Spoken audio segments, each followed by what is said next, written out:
What is going on, guys? I just wanted to make a quick tutorial on how to undo in Davinci Resolve or save your media just in general. So right here I have a clip that I'm editing. I'm gonna go ahead and cut it up, and let's move this out of the way and we'll delete that. So now this clip just doesn't really make any sense.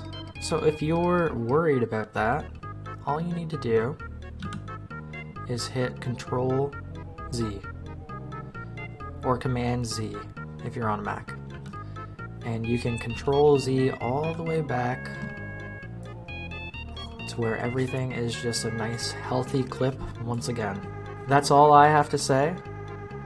This has been your boy Obiss. If this helps you, hopefully you consider giving it a like. Peace!